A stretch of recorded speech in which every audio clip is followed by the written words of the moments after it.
Malaysia menjadi peringkat tinggi dalam kemudahan berbisnis. Malaysia secara konsisten masuk ke dalam peringkat tinggi dalam indeks Ease of Doing Business karena regulasi yang ramah, proses yang juga perizinannya sangat efisien, dan juga perlindungan hukum bagi investor asing.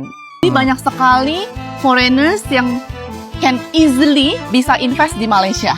Jadi suasananya kayak Singapura tapi harga kayak Jakarta ya? Kira-kira. Betul. Dan lokalnya Malaysia ya, itu murah, kualitasnya bagus. Kalau saya nilai seperti level-level Unilever.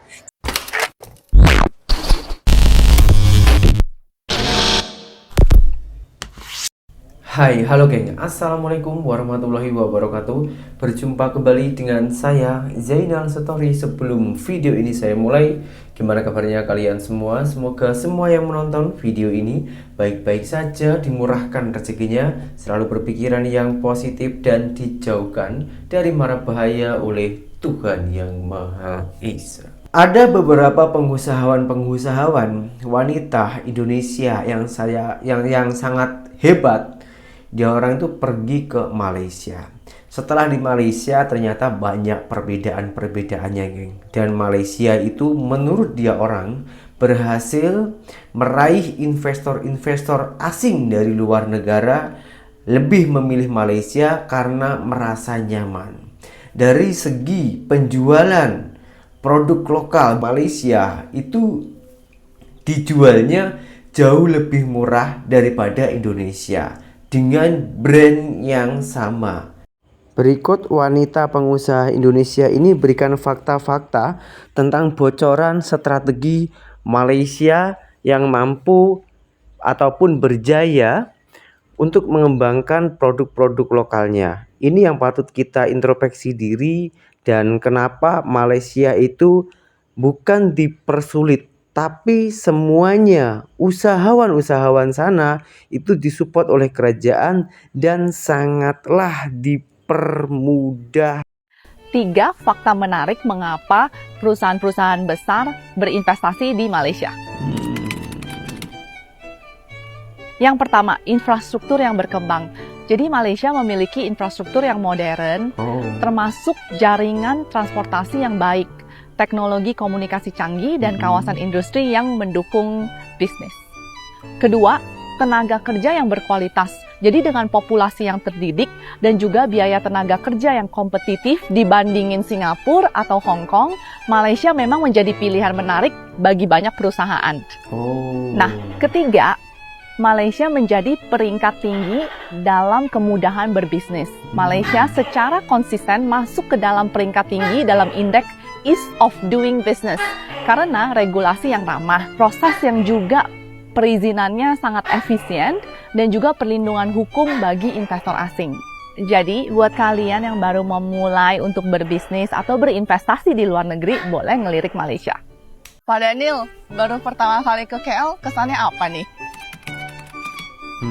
Ternyata rapi banget, cakep, cantik ya, dan benar-benar tertata ya. Baru pertama kali dan very good impression. Aku surprise loh, Pak Daniel baru pertama kali ke KL loh. Soalnya kalau di Indo itu kayaknya KL tuh kayak underrated daripada ke tempat-tempat yang lainnya gitu. Oh ya, it's true ya. It's true, It's true, it's makanya. underrated. Tapi kalau udah nginjek ke sini, beda kan? Beda. Jadi You see ternyata the difference. jauh lebih worth it daripada ke tetangganya karena suasananya mirip tapi biayanya jauh lebih terjangkau. Lalu sendiri kenapa kok tiba-tiba pindah ke KL nih? Oke, aku pindah ke KL memang karena sekolah di sini dulu. Ya, sekolah di sini. Jadi setelah aku graduated, memang aku memutuskan untuk build my career di sini. Tapi satu, kenapa aku suka KL ya? Aku merasa living cost itu sangat affordable. Ya. Terus kedua, very foreign friendly. Jadi banyak sekali foreigners yang can easily bisa invest di Malaysia. Jadi suasananya kayak Singapura tapi harga kayak Jakarta ya? Kira-kira. Betul, iya. Kan enak kan? Nah, siapa yang nggak kepengen seperti itu ya? Jadi kalau Anda berpikir tuh pindah ke KL ya, kontak kami ya buat tanya-tanya ya. Wow. Saya lagi di Johor Bahru, Malaysia ya. Ini aku lagi di mall seharian muter-muter. Tahu nggak Bapak Ibu, saya kaget loh. Mallnya rame banget. Rame banget, setiap lantai rame. Saya sampai berpikir tadi apa ini hari besar ya, padahal hari ini kan hari Kamis ya Bapak Ibu ya. Terus saya berpikir apa ini karena baru dapat THR sehingga mallnya rame. Nah, ini menjadi perlu satu hal yang perlu kita pikirkan ya. Sementara mall-mall yang saya lihat di Indonesia saat ini itu kan sepi. Selalu kita bilang daya beli lagi rendah. Kemudian lagi orang pengencangan tali pinggang. Tetapi ini perlu kita pelajarin ya mengenai ramainya mall Vale namanya ya di Johor Bahru. Kenapa juga saya heran? Satu hal lagi, ini kan Johor Bahru sebenarnya bukan kota besar seperti Kuala Lumpur ya. Ini bukan kota besar, tetapi saya melihat mallnya rame tiap lantai, makannya juga banyak yang makan, ya kan? Padahal kan ini negara Muslim, artinya. Kalau kita kan di Indonesia tuh ditutup-tutup tuh, McD ditutup ya pakai hordeng. Di sini enggak loh. Makanan bebas, nggak ada tuh ditutup-tutup seperti di Indonesia ya. Kalau aku melihat kadang-kadang di Indonesia, apa karena restorannya takut atau karena menghargai? Tapi gini loh, sederhana ya. Kalau di Malaysia kan itu negara Muslim. Kenapa nggak seketat kayak Indonesia memperlakukannya ya? Santai aja. Dan saya melihat restorannya rame. Artinya saya memperbandingkan ini dengan Indonesia ya. Oh itu satu ya, restoran. Kedua memang mallnya rame. Semoga kawan-kawan yang udah pernah ke Vale Mall ya ini rame ya. 3 Bapak Ibu yang saya mau perhatikan lagi ya. Tadi saya pergi ke store-nya dan banyak brand yang menurut saya brand lokal ya, brand lokalnya Malaysia ya. Itu murah, kualitasnya bagus. Kalau saya nilai seperti level-level Uniqlo. Celana jeans yang saya pakai ini yang lagi tren hanya RM50. Berarti kalau RM50 berarti nggak sampai 200.000 ya.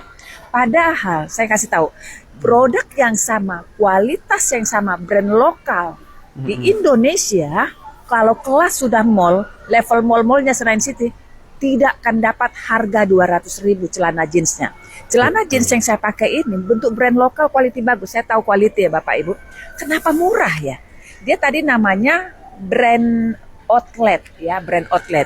Jadi kalau saya nilai-nilai tadi itunya, quality-nya, levelnya kayak Uniqlo. Nah, pertanyaannya, kenapa di Indonesia jual lebih mahal? Kenapa? Padahal ini mall terbaik di Johor Bahru, artinya yang terbesar. Ini mungkin perlu kita pikirkan ya. Untuk kita di Indonesia, jangan lagi jualan seperti zaman dulu. Mahal. Dulu mahal laku ya.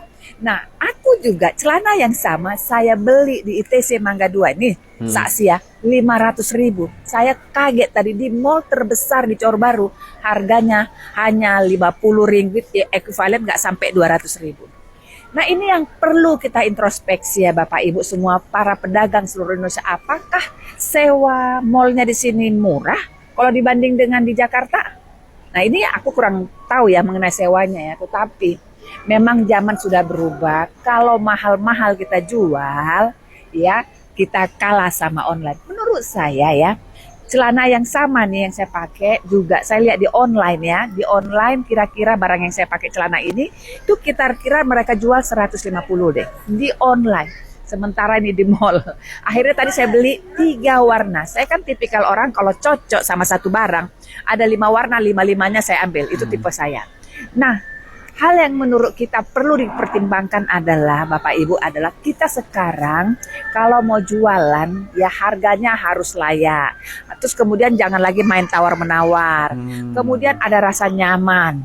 Quality bagus, bangun brand. Itu arah kita harus sekarang. Nah, saya memberikan masukan-masukan ini ya. Saya berada di Mall Vale di Johor Bahru. Jujur, mallnya oke, bagus ya. Levelnya kayak Senayan City nih saya lihat ya. Kemudian makanannya, restorannya juga sangat banyak tempat makannya.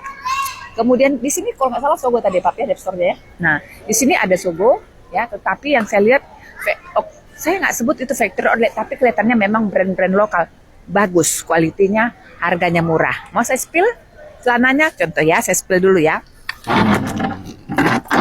Saya juga. Kalian bisa lihat ya, yang sekarang lagi musim ya. Nah ini ya, nah ini yang saya sebut ya. Yang barang-barang yang perlu kita cari saat ini adalah barang tren, harganya wajar, kemudian ya nyaman, kalau selama ini kita tahu ya, kalau kita mau cari barang-barang bagus branded itu factory outlet ya. Ini ada di mall terbaik di Johor Bahru. Dan satu hal lagi yang mau saya laporkan, di sini nggak ada tuh kantong belanjanya harus bayar. Di Indonesia kantong belanja, kita udah belanja mahal pun harus bayar. Saya mau contohkan. Oke, ini tadi saya belanja di sini. Ya, saya tadi belanja di sini, nggak bayar tuh. Kenapa sih di Indonesia apa-apa bayar? Parkir aja bayar ini juga kita ya. para pedagang, para UKM, para pelaku bisnis owner, buat nyaman lah ya pembeli-pembeli kita atau langganan kita, supaya mereka tidak ngabis-habiskan uang di luar negeri, tapi di Indonesia. Selamat sore dari Johor Bahru, Malaysia. Semoga laporan saya hari ini berguna buat Bapak Ibu semua. Semangat dan berubah tentunya ke arah yang lebih baik. Yang di sini saya akan sedikit memberikan tambahan ya, kenapa di Malaysia itu para pengusahawan yang perniagaan di sana itu berjalan lancar dan barang yang dijual jauh lebih murah daripada Indonesia yang sama-sama brandnya itu sama, tapi kenapa dijualnya itu lebih murah di Malaysia sementara mata uangnya itu lebih besar di Malaysia? Karena Malaysia ataupun kerajaan Malaysia itu mensupport para rakyatnya, para perniagaannya, dan juga mensupport brand-brand lokalnya. Bahkan Malaysia itu mengutamakan brand lokalnya daripada brand luar negara. Seperti contoh, brand luar negara itu hanyalah tambahan untuk menarik pelanggan. Dan Malaysia juga bersaing dengan brand yang berada yang dari luar negara tersebut. Bersaing macam mana agar Malaysia boleh memberikan kualitas yang jauh yang setara ataupun yang sesuai dengan harga yang sudah tertera. Yang pertama itu, wah ini saya jadi curhat ya. Dan yang kedua lagi, di Malaysia itu tak ada tukang parkir yang berkeliaran. Ada pun tukang parkir itu macam di mall-mall yang mewah, tempat parkirnya pun sangat terjamin keamanannya. Itu pun baru bayar. Itu pun tak mahal bayarannya. Dan kalau di gede-gede kecil itu memang langsung tak ada. Sementara kalau di Indonesia, saya sebetulnya merasa gedek lah ya di Indonesia ini. Meskipun ini negara saya sendiri, bukannya saya itu memburukan, sebetulnya saya itu bangga juga dengan negara saya. Tapi saya itu merasa gedek, merasa terganggu ketika saya itu belanja di Indonesia, ketika saya itu berjalan di jalan-jalan raya di Indonesia. Kenapa saya katakan macam itu? Sebab di Indonesia apabila kita nak belanja, entah nanti dapat barang atau tak dapat barang, kita harus bayar parkir. Itu wajib. Bahkan ada sebagian parkir yang ilegal. Tempatnya pun di tepi jalan. Kena hujan, kena teriak matahari, kepanas-panasan. Sementara kita bayar parkir kan selain hanya kita membayar, kita kan yang sepatutnya harus mendapatkan kualitas dan keamanan yang terjangkau. Tapi faktanya parking di tepi jalan pun suruh bayar. Yang kedua itu. Yang ketiga, ketika saya jalan di jalan raya Indonesia, apalagi di lampu hijau, itu mesti ada pengemis ataupun orang yang meminta-minta. Ini menurut saya sangatlah mengganggu jalan raya, mengganggu keamanan dan juga pemandangan para pengendara, geng. Coba bayangkan, geng, kita naik kereta ya, tak slow-slow, tenang-tenang. Setiap lampu hijau itu mesti ada pengemis yang meminta-minta. Kalau kita tak kasih, takutnya nanti orang kecam kita ini pelit. Kalau kita kasih, kita ini macam dibuat belanggan.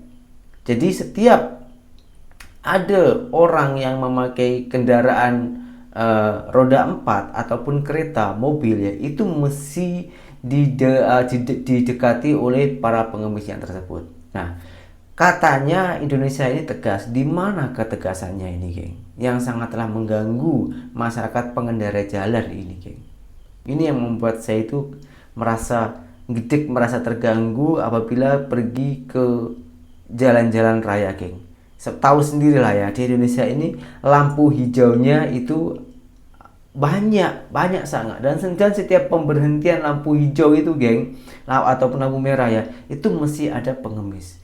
Sementara di Malaysia yang saya alami ketika saya itu bekerja di sana selama 8 tahun, tak ada hal macam itu.